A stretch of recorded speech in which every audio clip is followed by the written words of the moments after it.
Hi, and welcome to episode 199 of the Untethered Podcast. Today we have Sydney and Victor Avis joining us. Sydney is a 30-year-old graduate of the University of Colorado at Boulder. A lifetime athlete, Sydney was diagnosed as a child with asthma and battled through sporting events in life with grit and an inhaler. Fatigue and exhaustion were her constant companions, and she was unaware until 2016 that there might be a solution. After multiple courses of orthodontic treatment, which never addressed her airway, Sydney sought answers through a healthy lifestyle and self-education. Still battling anxiety, fatigue, and metabolic issues, Sydney and her father brought together a team of airway experts to solve her problem. This is a multidisciplinary approach the Airway Revolution Foundation hopes to inspire everywhere. In 2017, Sydney agreed with her father that they might help others by prospectively filming her journey.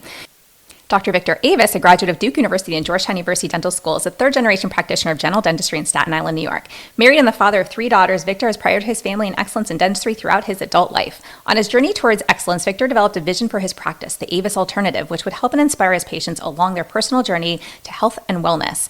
During his career, Dr. Avis became keenly aware of the connection between dental health and overall well-being. He's enjoyed a significant inter-office collaboration with preventative cardiology specialist Dr. Gina Pritchard and has embraced a critically important role that dentistry plays in the prevention of heart attack, stroke, and diabetes. Broadening his training, Dr. Avis returned to school in 2008 to learn orthodontics. While learning conventional orthodontic paradigms and techniques, he had questions which led to his studying with the out-of-the-box thinkers in dentistry, orthodontics, myofunctional therapy, ENT, and a multitude of other medical and dental disciplines.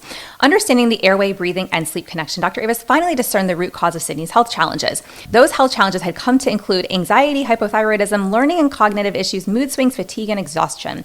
Dr. Avis realized Sydney's obstructive airway disorders were not outwardly obvious or recognizable. By telling Sydney's story, many people who are suffering silently or being undiagnosed or misdiagnosed could be helped. Dr. Avis, Sydney, and film producers and director Orly and Ed Weissman are putting together an airway documentary that you'll learn about in this episode. Dr. Avis, a leader and participant on numerous not-for-profit boards and child of philanthropic-minded family, decided that he, Sydney, and their talented producer and director could do more. Thus, the vision and mission for the Airway Revolution Foundation was born. Quick disclaimer, all information, content, and material of this podcast are the opinions of the speakers and is for the informational purpose only and not intended to serve as a substitute for the consultation, diagnosis, and/or medical treatment of a qualified healthcare provider. Welcome to the Untethered Podcast. I am your host, Hallie Balkin. I'm a certified orofacial myologist, feeding specialist, and mentor. This podcast is all about getting your questions answered and collaborating with colleagues to bring you the most up-to-date information in the orofacial myofunctional therapy, tethered oral tissue, and airway space. I challenge you to keep an open mind and join my mission to get this information out to the masses.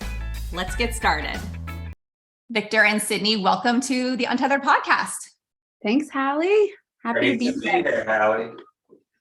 So I know that you want to start this episode with sharing a video, and we're going to do that, and then we're going to jump into our conversation. So for anybody who is not watching on YouTube, you can listen. If anybody wants to see the video, they'll be able to see this on YouTube, and I know we can also link it to your original YouTube video as well if they just want the snippet. So I'm going to go ahead and play that.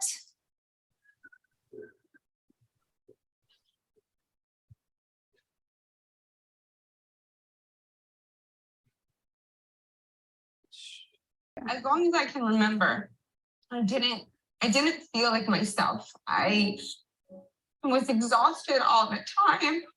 Sorry. Okay.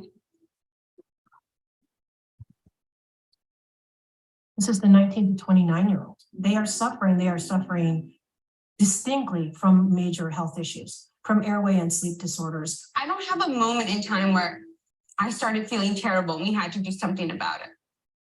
I felt like this my whole life. I had nothing to compare it to. This was just what life was. I was tired. I was lethargic. I was cranky. But I felt like there was more inside me that I just could not present to the world. I couldn't release it because it was just stuck. We talk about sleep, we talk about airway, but no one has been able to put all of this together or close the loop on what is needed. We know an obstructed airway can lead to cardiovascular disease, can lead to issues with cognition, job performance, overall happiness, quality of life. And when you're looking at the airway, it is a highly complex problem. I don't think there's a single person that has the arms around it to the extent that you can say, I have the answers. And for the record, my numbers did not scream she has an airway disorder, that there's something wrong with her. Continuously, I was told it's mild, if anything, she should be fine. It's not just overweight 50-year-old men, right? It affects everybody. There are a lot of other populations like young, thin women who also have these issues but present very differently. I know of many people who have been in a similar situation to Sydney, who have been seeking different professionals and have not obtained answers. I think this condition it's epidemic. You can imagine almost everyone these days need braces, right? And the reason why you need braces is because your jaws are too small to hold all your teeth. There's evidence starting about 15 years ago that the severity of cardiac disease is worsened in those people with inadequate airways. This is a huge issue for so many people. They don't even know what to look for. They don't even know that this exists. It's like the diabetes that you don't see the numbers that you're bypassing. It's like the hypertension that you're not feeling, but it could cause your stroke or heart attack coming up. So it does cause a stroke or a heart attack also. Struggling, working so hard and never getting the grades and just being told to work harder and believing that I was stupid my entire life, you know? So even physically what it can do to a person, but mentally, emotionally, it's confidence, you know, it's a huge, it is a huge issue for so many people. So there's millions of Sydneys out there, millions. That's why we're doing this piece, right? That's why we're telling the story, because Sydney is not alone.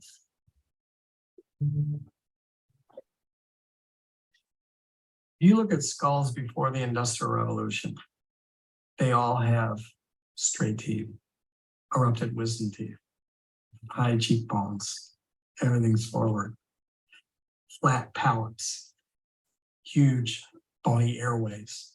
They didn't have grains, they didn't have carbs, they exercised a lot, there were no pollutants, they ate hard foods, their jaws were huge. They had room for 5 or 6 millimeters behind their wisdom teeth. Today, me, my kids, our jaws are shrinking. Every generation, the jaws get a little smaller. And the face gets smushed in, the sinuses get smaller, the nose gets smaller, the jaw gets pushed back. And what happens? That closes the airway. Even in utero, the jaws look like we've treated them with, non-retractive dental facial orthopedics. Every single one of these forms that we have from these archaeological sites, none of them have malocclusion. None of them. I mean, they have perfectly intermeshed teeth. And that means that their jaws and their faces were really well developed, and that means their airway was well developed. Sid had traditional orthodontics with someone who's doing their best, taught to do what they were taught to do. But what did she have? Straight teeth and a face that's down and back. When I was in medical school, teachers there would tell us, listen, we have all these great books and resources for you guys, but half of what's in these books is going to be outdated within 5 years. I learned nothing about this in medical school. I learned nothing about it in dental school. We can go on for days talking about these issues. Even when I was learning in graduate school, I did not learn anything about the way that the face grows in a dynamic way in relation to the function of our tongue and teeth and jaw and all of the articulators, and then how that affects airway. I am standing here 140 years later, and I'm in complete disbelief that as a medical community, we really are just truly getting around to this now.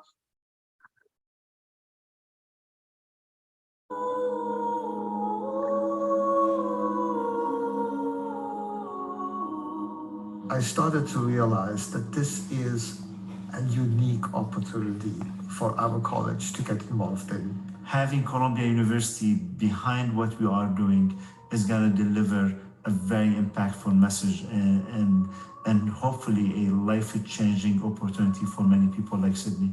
Airway for us is just the next thing, the next frontier to actually move into what we're doing educationally, we're doing research-wise, and what we really need to bring to the community that comes in here. They have agreed to transform education in both the dental school and medical school, meaning teach Airway as a core part of their curriculum. I worked with the dean of the medical school in bringing us to the point where we are today. And he told me, Christian, I would like you to start it. I know that you will bring the people to the table that advance the science.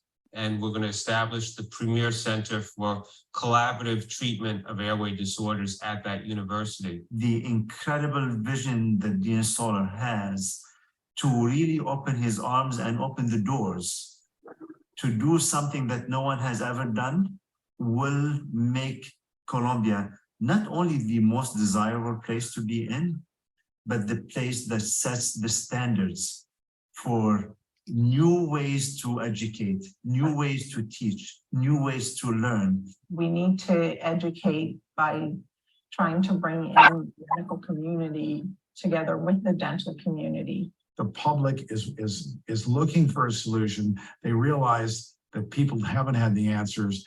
And now to get someone in academia to understand that and realize that the public is clamoring for this. Well, hello. Colombia has made huge investments in precision medicine and has made equally strong investments in data science. These are frontiers that allow us to decipher complexity. We were never able to do this before. He understands that you need data and you need lots of data and you need to analyze them very carefully because most of the work that is being quoted loosely is simply not based on any large amount of data. One of the difficult aspects of this whole topic is that there's so little research about it. And the medical field is very wary of suggesting something that doesn't have any actual randomized controlled studies. We would like to listen to anything that is out there. Look to see what the community, orthodontists, pediatric dentists, general dentists know about obstructive sleep apnea and the airway and what they do about it. Not just what is in the confines of a university. And that will provide us with information that may be able to put us in a direction of what we need to do educationally for teaching, not just those who are still in school, but those who've been out of school for a while. There are a lot of professionals out there that still have to seek more education. There needs to be a real meeting of the minds between dentistry and medicine. Bridging the gap, both medicine and dentistry, and creating an environment that somewhere touches this side and touches this side, but works cohesively together. I'm very glad that we're there in terms of bringing this awareness to the masses. I believe that the future is absolutely bright for those people who understand that. And we're trying to educate people, make them more aware and tell them that there's a hope, that there's an answer out there. You know, I believe everything happens for a reason and I'm on this journey and, you know, I'm doing now what I'm supposed to be doing, but you know, sometimes you look back and think if someone was able to identify this earlier for me, what would my life have looked like?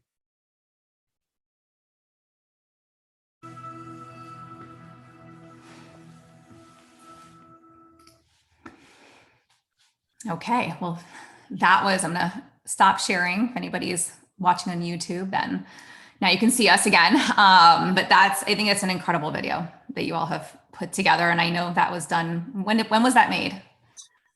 Well, we had a leadership meeting in July because of the pandemic. It was the first time we could bring together our board, advisory board, and Columbia University partners in one room. And so we held it at the University Club in Midtown Manhattan. And so our producer and director made that just for that occasion, because everybody had heard about us having the partnership with Columbia, but nobody knew it wasn't real. Nobody had met everybody. So we put everybody in the room and we started so everybody could see that there was a real honesty about everybody's position to make a difference in this space.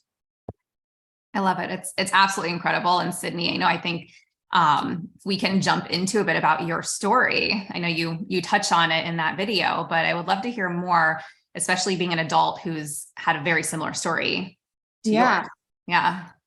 Yeah, I always say my story, I'm 30 and it started about 30 years ago. There was never a time in my life that I felt great, but I also didn't know anything different.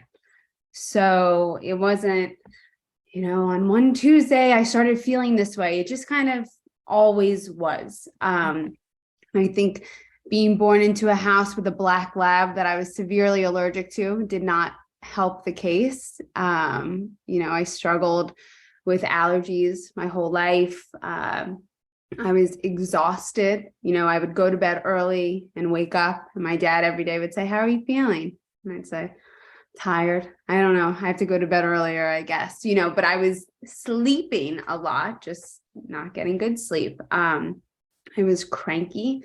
Ask anyone. I was not that fun to be around, because who wants to be around this moody chick all the time? I had swollen eyes. I kind of looked like I always got punched or something. I was diagnosed with asthma. I had terrible allergies to the dog and beyond. And then in high school, things started to kind of ramp up, where I was first realizing how hard school was for me. And I worked really hard, and I would go to extra help, and I would study, and I would take notes and then rewrite the notes. And my grades would not reflect how hard I worked. I tried everything. I would sleep with the notes under my pillow, hoping that they would soak into my brain. It was so frustrating. And I always just felt like giving up, because I'd see my other friends study, take the test, do fine. And I was constantly studying, working so hard, and just not getting the grades, and being told, you just need to work harder, or you need to drop down to this level. And like I said in the video, really feeling like I was stupid and feeling like I was less than, because I just couldn't get it. And I didn't know why I couldn't get it. And then things continued to escalate. And I had my first full-on panic attack at my senior prom, which is always fun to do in front of a whole room of people. So that and I didn't know what a panic attack was or what anxiety was. It wasn't talked about, as freely as it is now. So I just kind of thought I was dying, which enhanced the anxiety. And then flash to about a year later, I was traveling in Thailand with severe anxiety, but not knowing what it was. And my dad got a call at, I don't know what time it was here, that I was in the hospital getting About 2 or 3 in the morning. That I was getting a brain scan. Yeah, go ahead, Dad, you say. Yeah, from somebody a doctor who didn't speak English well, telling me my daughter was in the hospital in Thailand, and that they is it approved to do a CAT scan of her brain. So I was like, whoa, what's happening? Yeah, go ahead, Sid. So I did that. Nothing was wrong with me. You're fine. It just continued on. I came home from Thailand a little bit earlier than planned. And then I got diagnosed with hypothyroidism and mono at the same time, and anxiety. So a lot that I was dealing with. And it just kept going, Then after my year abroad, I went to college and had anxiety, had a little depression, had to go off my asthma meds that I had been put on, So it was just this constant of, well, what's wrong with her now? Let's fix that little part. And now something else pops up. Let's take care of that. Oh, here's a new side effect or something else that's going on. And I'm so lucky that I had my dad, who's a forever learner and a dentist. And he was like, no, something's going on. She's a healthy young person. Why do all these things keep happening? And then, Dad, why don't you talk just a little bit about how you started to identify or at least think that you had an idea of what was going on? Yeah, well, Sydney then even pursued further. After college, she became a health coach, a certified health coach. She studied yoga in India, became a yoga teacher. She would meditate, and she was my health coach. And so she became profoundly, if you think of what's regarded as the 4 pillars of health, which is, exercise, nutrition, stress management, and sleep. On 3 out of the 4, she was hitting it out of the park. I mean, she was working so hard and really fit and yet feeling so poorly. And she studied Ayurvedic, and she had an Ayurvedic doctor. We have a naturopath that's even in my office one day a week, Dr. Christine. And they were all trying to, how can we get Sydney feeling better? Sydney doesn't even mention that her digestion was so bad. She would get bloated after meals, and she was, again, a healthy vegan. And so along around the time back in 2008, I went back to school for orthodontics, only because it always bothered me. It was like a black box. They really didn't want general dentists to understand ortho. And so I was frustrated. I was somebody that was always interested in how teeth met, occlusion. And so I went back to ortho, and I no sooner finished a traditional 2-year program. I would go Friday, Saturday, Sunday, Monday.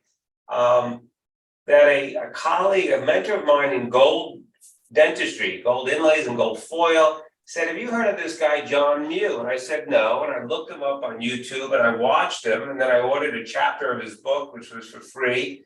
And I said, "Oh my God, if he's right, these 2 kids that I have in cervical headgear, it's the 100% wrong thing." I couldn't get out of my mind. Within 2 weeks, I was in England, and I was studying with John and Michael Mew, and I took my lab technician, who was 10 years older than he's been with me my whole life, and he's brilliant, and he's a skeptic. And he said, "Sure, I'll come along."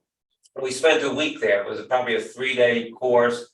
It was only Paul and I and 2 others in the course. And then we went back 2 more times over 6 months, and each time spent close to a week in the clinic. And I recognized stuff I'd never heard of, picked up a book, Close Your Mouth. And what is this all about? Nasal breathing. I had never heard any of it. But on my return, I started to see in Sydney, oh my goodness. Sydney didn't mention, she started orthodontics, not with me. I wasn't doing ortho at the time. At age 8, she had palatal expansion. She had then orthodontics. Then she had a second round of orthodontics with another orthodontist. I took her to Madison Avenue, Manhattan. I wanted her to have the best. And no sooner as she finished that, he put her in Invisalign because she was already relapsing, even though nobody's a better retainer wearer than Sydney. And so I started to all of a sudden say, oh my goodness, this is a breathing airway issue. There had been no, again, I'm critical of myself because I'm a dentist and I didn't recognize it. And it's part of what stimulates what we're doing, because it needs to be different for the Victor and Sydneys of the future. And if we don't train Victors better, it's not going to be different. But the orthodontist never spoke to Sydney about an airway disorder, about a connection between her hypothyroidism and why she has crooked teeth. There was no discussion about myofunctional therapy, was never suggested, never recommended. And we know Maya was around, 15 years ago. So, and again, I'm not in, Podunk, USA. We're in New York City, and we were seeking out the best. So with that, I said, Sydney, I think you have something going on with respect to your airway. I presented her case at a meeting. Bill Hang's been a mentor of mine for many years. And I even learned orthotropics with Mew and then with Hang. I did orthotropics for almost 13 years. It is a very difficult, because there's so much behavioral modification involved. But Bill took one look at the case, and he said, "You know what I'm going to say?" And I said, "You're going to say she needs surgery?" And he said, "Yes." So I came back from this meeting, and Sydney said, "Well, what did Dr. Hang say?" And I said, I thought she'd be terribly disappointed. I said, he says you need surgery. And she said, "Well, let's do it." And I said, "Really?" She said, "Yeah, I'm sick and tired of feeling this way." And I said, "Well, hold on, Sid, we can't just do it. We need to do sleep studies. We need to do diagnostics. I have to be responsible that, that we're doing the right thing, and that if we do that, that it's going to have a positive impact. So that was, and at that same conversation, as I saw Sydney was all game, I said, well, Sydney, maybe we should film this. And she said, why? And I said, well, most people think of sleep disorders as, overweight 50-year-old men. And here you are, a yoga teacher, a healthy vegan, you exercise, you study meditation. I said, you're kind of knocking it out of the park on 3 out of the 4. If you fix your sleep and you get better, it kind of says, hey, sleep has a big impact. And I'm thinking of my iPhone. I'm thinking we're going to film this on my iPhone. And Sydney, what did you say to me, Sid?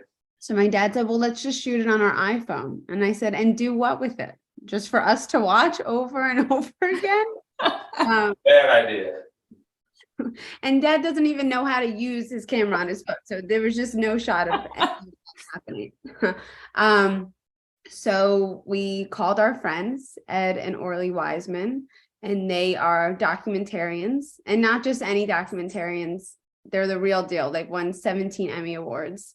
Wow. So we called them and just talked a little bit about what we were thinking. And they said, sure, let's do it. Why not? Really, they didn't know anything about it. And they were kind of like, Sydney's sick? I didn't, what are they talking about? She needs surgery? They're crazy. And now it's been 6 years and we've been filming my journey, but it's gone so beyond that. It started following me, and it has turned into flying around the country and meeting with, the best doctors, people who are struggling with this.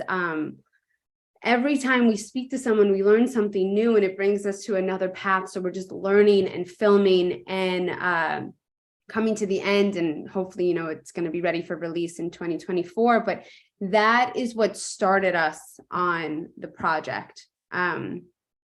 So from there, once we were meeting with all these different people, we realized that if we create this documentary, and airway disorders, it affects so many people, and so many people don't even know that it's affecting them. So if we open this can of worms for people and they say, okay, I think that is me, what do I do now? Where do I go? Okay, well, now we have a problem. So we realized we needed to do more, and we started the nonprofit, the Airway Revolution Foundation. So that's what we're doing right now. I'm the executive director of the nonprofit. And as we were meeting with people, Dr. Hang was actually the one, we said, if we want to make a difference, what do we need to do? And he said, unless you have a university behind you, nothing's going to get done. So somehow we have partnered with Columbia University in New York City. And with them, we plan to open a comprehensive center for airway disorders, where it's no longer going to be a siloed treatment, but ENTs, dentists, neurologists, whoever needs to be involved is involved, helping each patient with their case, because it's so individualized. Everyone is so different.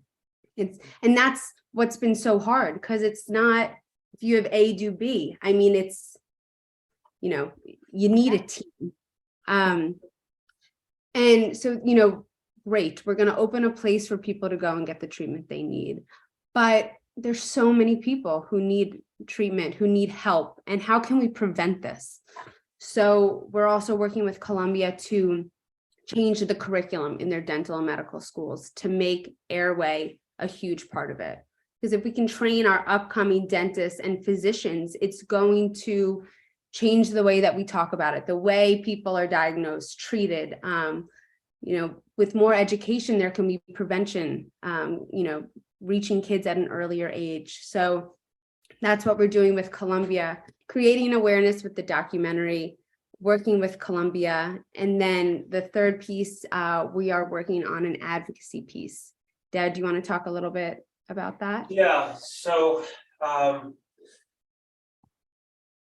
Dean Stoller at Columbia came to us and said, as much as we want to launch the Center for Airway Disorders at Columbia, which is predicated on a significant gift that our not-for-profit will make to Columbia. He said what we need is, in his words, an NIH pipeline. In other words, he wants us to create, to go to Congress, have a congressional hearing, and that congressional hearing leads to NIH saying there needs to be more money awarded for airway disorder research. And that money would go to every and any university that wants to write for a grant. So it's not Columbia centered. We want every dental, medical school, speech language program, nursing, we want them all to say, oh my goodness, there's, $500 million available. There's $100 million available for research. The NIH budget this year was $42 billion. So that's really, that advocacy group is establishing with others. So Hallie, we really see ourselves as wanting to make alliances with Hallie and your group, your following, Renata and Airway Circle and her following. You name it, Howie Hinden. And so all of these different groups are groups that we want to be allies to, because what we're not doing education. We're not educating professionals. We're not even trying to educate lay people. We're going to create an awareness, but they need to go then. Now all of a sudden a myofunctional therapist sees this, or speech linguist, and says, oh, I need to go for training. Where do they go? They go to Hallie. Or I'm a dentist and I need to pursue more education. They go see Bill Hang or Ben Miraglia. And so we need all those, because we're not doing that. What we're doing is creating on a massive basis through a documentary series. So it won't be a one-off, it'll be a series, a great awareness. And then with Columbia, we have the gravitas, as long as we get a buy-in from all of you all to create this grassroots movement, which shares the story of tens of thousands of people, so that when we go to Congress and the Congress people that sit on that committee says, oh my goodness, I have 5,000 people in my constituency that have joined this movement. And then we have plenty of experts. Hallie, you've interviewed most of them. We're not going to be the people that testifies before Congress. They'll want somebody to share. They might have 2 or 3 people that want to share their emotional stories. And maybe it's Candy's daughter that shares her story, or maybe it's a Sydney. It doesn't, but then we'll need the experts. And so that's what this is about. Once we create that NIH funding, now all the universities, because that's what's going to move them. Money is going to move them. Now they're involved, and then that'll lead to a change in curriculum. I don't think you're changing curriculum.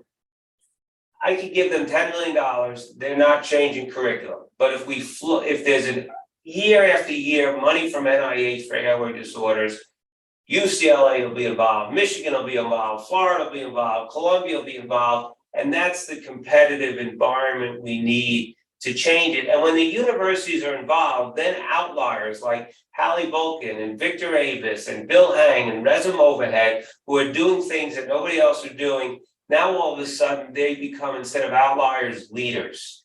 And now people are clamoring for the education. And that's what we're doing. So we see ourselves as an igniter. And this is a give back. This is not to build my personal practice. And quite honestly, by the time this film comes out, I need to be out of practice because I couldn't deal with what would happen, and I'm not prepared to deal with it. This is about to whom much is given, much is expected. And Sydney, who was willing to share her story publicly, have cameras in her face, right after surgery. It would have been in her face during surgery, except for the fact that it was during COVID. But I mean, she shares, the innermost parts of her story. And the filmmakers, they are autonomous. I mean, we make the connection. We've helped to educate them about what airway disorders are, but they have total control over the film. We're not going to be the editors. We're not going to say this or that. But they own it now, Ed and Orly. They know more about airway than most dentists do. So Well, that's incredible. I'm sitting over here just nodding my head the whole time while you're both speaking because, you know, as the patient, as the mom of the little kids who I now have been able to do the early intervention with the early expansion, you know, and all the things, Mayo, as a speech pathologist who didn't get any of this in my graduate program and who had to seek it all out myself and just, you know, fell down that whole rabbit hole of continuing ed.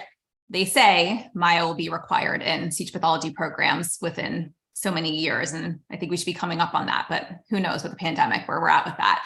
But I think this is, I truly think this is incredible. I used to live up until August of 2021. I lived in downtown Bethesda in Maryland, right across from NIH and Walter Reed.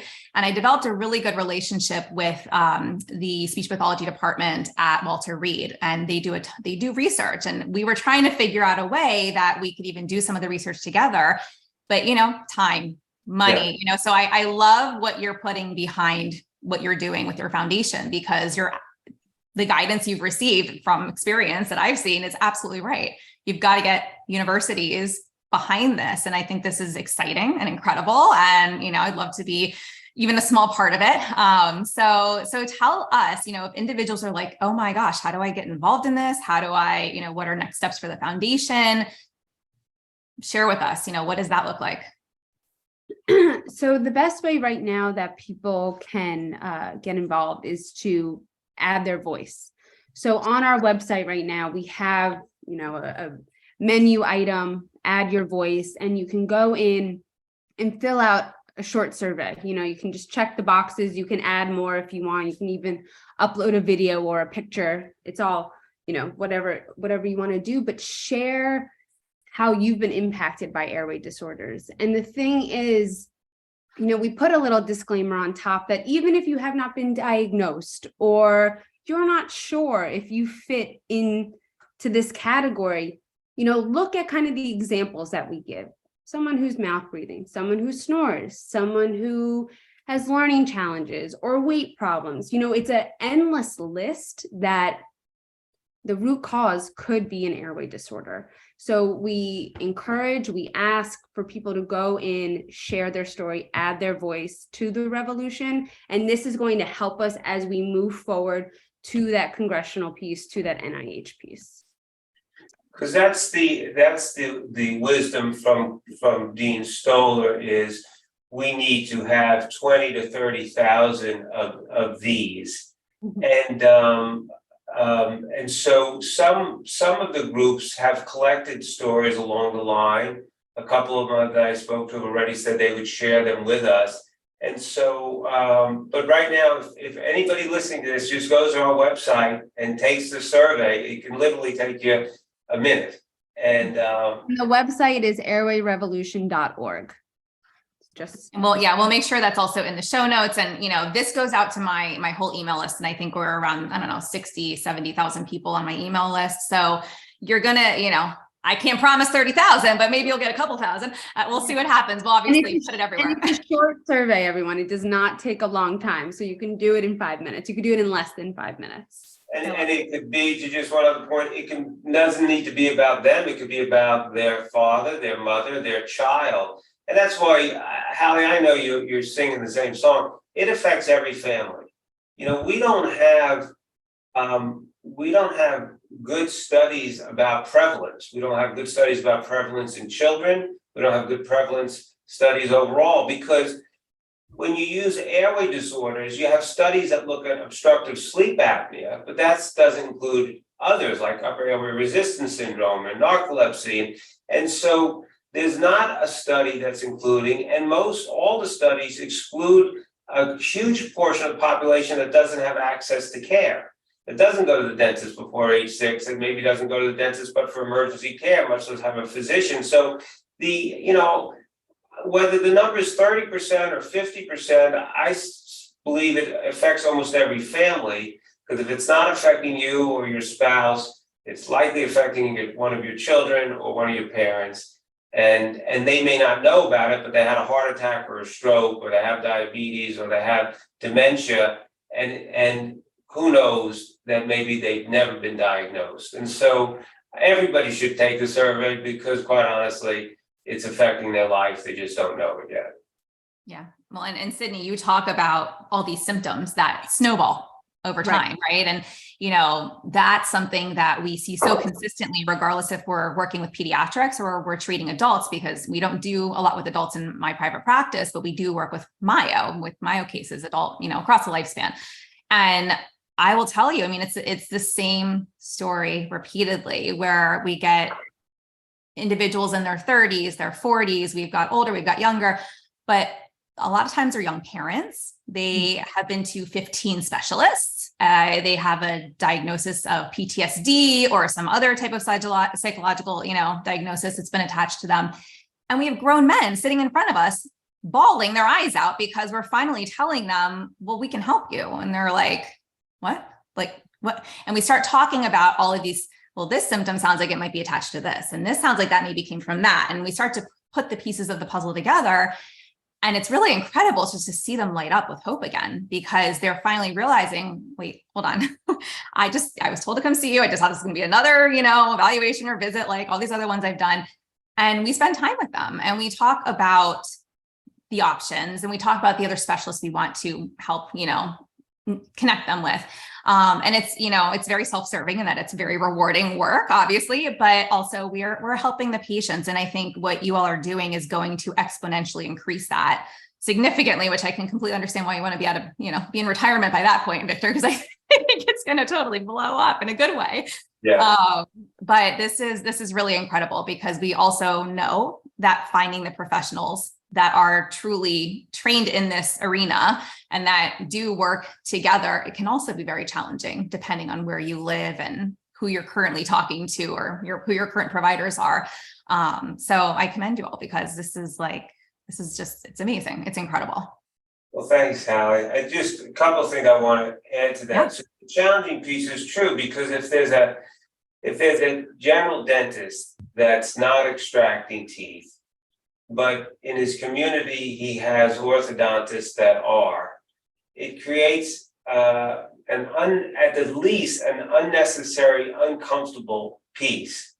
And this shouldn't even be a discussion any longer, but there's not a dental school orthodontic program in the United States, to my knowledge, and that of Bill Hangs and others that I know of, that is categorically saying, we would no longer teach the extraction of teeth. And so, even that which is so basic to you, Hallie, that of course that should never be done. This is not an agreed upon piece. And so in the little circle of airway-minded people, it's obvious, but in the greater medical and dental and speech and language and physical therapy communities, this is not even a consideration. Orthodontics is still for most just about creating straight teeth, and that they don't believe by and large that they can impact people's health. And that has been told to me by a head of a department. So we have work to do. And so, we're poised. This is our life's work to make this happen. The other piece that we didn't mention that we think is critical is, and this is not Sydney's story. It started off by telling Sydney's story, but it's very important that we recognize this is a story that doesn't know age, it doesn't know gender, it doesn't know race, it doesn't know socioeconomic boundaries. And so many people don't have access to care. Part of our work is it'll start as $1 million endowment to provide care to those who wouldn't have access. Columbia University happens to be in a great position for that. They're in a very low socioeconomic area of New York City. A lot of their patients are from that background, and they embrace that possibility. What that'll look like, it'll probably be some community health preventative, certainly trying to impact mothers so that children are screened earlier and get early access to care, because that's when we can have the greatest impact and the greatest bang for your buck, not doing orthodontic surgery. And again, this is not a story about orthodontic surgery. It happened to be where Sydney unfortunately had to end up for a solution, but it's how do you prevent that? And also to know for those people who are failing with CPAP, there are other things. And so it could be CPAP, it could be Inspire, it could be mandibular advancement devices, it could be myofunctional therapy and nasal surgery. And that's the piece. It's unfortunately very individual. And I listened to your story. And if you could have unlocked it with one procedure, Hallie, you would have done it. You would have just, why don't you just go do this? And it's because you didn't know. Maybe the expander would have done it, but it didn't quite do it. So then you worked and did the nose, and now you hope you'll retest. And that's the piece. It's for most adults, it's a process of peeling away the onion, trying the simplest things first, measuring to see if it's had the impact, and if not, going a step further. And that's why it's not an easy. I'd like to say treating airway disorders on adults is easy. It is not, because it takes trial, measurement, and then retweaking and staying with that person in that relationship until you come to where you're managing it better. For children, I think we've got a much better idea on, not that it's easy, but how we could really solve it early on, at least anatomically. We still have environmental factors which are challenging, and soft foods, and both parents having to work, so breastfeeding is more difficult. I mean, there's cultural challenges that are going to, make the need for our services are not going to be short-lived.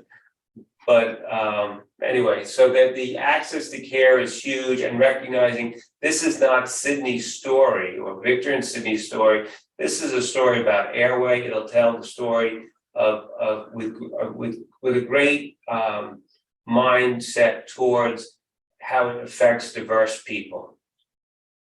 And then that's even more incredible. I mean, I was watching a show on Netflix about a hospital in New York that I think it's based on a true story, where the medical director comes in and flips everything upside down, but it's all about patient care. And I can't stop watching it, because it's just that whole concept of patient first. Like, we're going to make this work. They say no, we'll figure out another way. And that sounds a lot like what you all are doing. You're really making this accessible by, bringing this possibility, bringing the foundation forward. And that's another one of those big conversations we have frequently. What about the patients who cannot afford these services? What about the patients who want them? They're informed, but they're not getting them because time, location, money, all variables. So I think that's, again, incredible. I love what you're doing. You also mentioned early, intervention, that piece, and screening. And that was another thing that even in my field, I felt like we talk about screenings, but they're so highly focused on speech and language. I was never taught pediatric feeding at all in a course. They only focused on adult dysphagia, adult swallowing issues in my master's program. And I had an incredible teacher. She took us to the radiology floor at NIH, and was like a whole really interesting experience, because she ran that floor, and she was an SLP, but also a surgeon. And so I had a really incredible introduction to that, but nothing on pediatrics. And so coming out of school and everything being so highly focused on speech and language, I was sitting here going, well, what about the kids that aren't eating? Like, you guys just put me in a classroom with kids who are on feeding tubes or who have 24-hour nursing care with them at school, and they're pouring their feeds down their throat. And it got my wheels turning. And fast forward now, so many years, when I initially launched my own feeding course, the thing that I looked back at, I said, what is the easiest entry point for clinicians to even just step into this? Because I think it can be intimidating from a medical standpoint. And I said, I don't think they even know how to screen to determine if they need a feeding evaluation. And so my team and I created a pediatric feeding screener. And I started encouraging everybody to, give it whenever you do a PT, OT, SLP screening on a child. I don't care how old they are. You need to do this. The kid can have a snack, and in 2 to 3 minutes, you can check some boxes and you'll know if they need a referral. And then that one, I ended up making a Mayo one too. But that pediatric one was enough to know if we have concerns about dental concerns, if we've got airway concerns, dental being malocclusion, asymmetry. What are we seeing immediately on the face? How are they chewing their food? Are they using both sides of their mouth? What is their tongue doing? And in a matter of 2 minutes, we had answers just to know if we need to take this a bit further. We have concerns about tethered oral tissues, which is the big debate in my field. Not enough research and this big split down the middle there. But it's been really incredible because I've now had teachers come forward and other individuals who said, hey, can I use this screening? And I said, well, you're not assessing or diagnosing. If you're just screening to figure out if you are referring on to someone else, please take it. And now every time I launch the course, I do a free 5-day training where they join me for about an hour each day, just teaching them and encouraging them to go out there and use this screener while I start to, implement some of the airway and tethered oral tissue stuff into it, because no one was talking about this back in 2019. And that's not that long ago. Why was this getting missed on our birth to 3 patients, on our birth to 5 kiddos? So yes, I am 100% with you on early intervention. We can obviously treat across the lifespan, but what can we do preventatively and or with these babies who are born with these issues? We know the tongue develops 12 and a half weeks in utero. They're swallowing with the swallow they're going to be born with. They're coming out of the womb with that swallow. There's already a functional impact. Why are we not screening at birth? Why are we not, jumping in then to then prevent the snowball of issues that turned into my story, Sydney's story, and I'm sure 30,000 plus other stories and that you're going to have shared through your foundation. So I love this. I love everything that you're doing. I'm going to share it. We're going to shout it from the rooftops. We're going to plug it all over the place. And I hope you guys get a lot of voices shared about their journey, their family members' journeys. And I hope a lot of people forward it to their patients to fill out as well. Well, thanks, Hallie. And we just love the opportunity to work synergistically with you and people like you, and be happy to come back in a year and kind of let you know what our progress is. And I think it's the screening piece is so interesting because there again it creates a new bottleneck because we need the screening. And one of my other 2 daughters, Samantha, is a 2nd grade teacher, and so it's so interesting. And Samantha knows a lot about airway disorders, and it's interesting. So she sees things, whether a child is tired or having cognitive issues. It's not a safe environment for her to suggest it, because if the parent goes to their dentist, likely the dentist is going to say, what are they talking about? What do they know? You're 2nd grade teacher. But there's going to come a time, Hallie, where these screening tools in the hands of a 2nd grade teacher are going to result in, by and large, her being able to go down the street to the dentist or the physician, the pediatrician, and they're going to say, spot on, because they will have learned it. And that's where it's going to go. So the 2 ends have to meet. The screening has to be, raised, but the level of care, we need to do that. And so, we're going to create the awareness or help create greater awareness with our documentary and through the NIH piece and the university piece, create more well-trained physicians, dentists, and we need better research. I think we will come up with better solutions than, CPAP being the gold standard and 60 to 70% really don't use it. Come on, we got a problem. If that's the best and most people can't use it, then maybe that's not the best thing. And so I think we have bright minds that when they apply themselves, and universities can be helpful. So given the money and the resources they have, they can move the needle on creating better diagnoses and better treatments than we have now. So it's an exciting time for us to be in this field together, that's for sure. Absolutely. And you're coming at it from every angle. Nothing seems to be untouched at the moment. So I love that. And I would love to come back here in a year and we'll do that update, conversation. And hopefully we work together a lot between now and then to help carry this forward. Is there anything else that you guys want to add before we wrap up? I think that's it. We covered most of it. Our website has videos and more information. But yeah, if you can get on there and share your story, add your voice, you would really be helping move the needle. Absolutely. So we'll make sure that's in the show notes. And Victor, did you want to add anything? No, it's a great platform, what you're doing in terms of bringing in many different people to speak on such a variety of topics to educate professionals and inspire their greater learning and interest is invaluable. And your consistency since 2019 is flat out amazing. And you found a way to express something that wasn't a bright spot in your life with respect to your health and that with your children, and you turned it into a positive. We applaud you, and we're running alongside you, Hallie. Thank you. I appreciate that. I tell everyone, I went to look for the podcast, assuming it was out there. And when I realized it wasn't, I was like, in true Holly fashion, I was like, oh, all right, we got to create this, because if I'm a professional in this space and it was this hard for me, now I have this onus, I feel, to bring this forward, especially to other parents and families and even professionals who want to, who are in the space or want to get into the space. So it's been, really incredible journey. And I tell everyone, I get nervous when I get up in front of groups and I speak, but when I sit down and have these conversations on the podcast or I teach, I'm in my element, and it's like having coffee with a friend.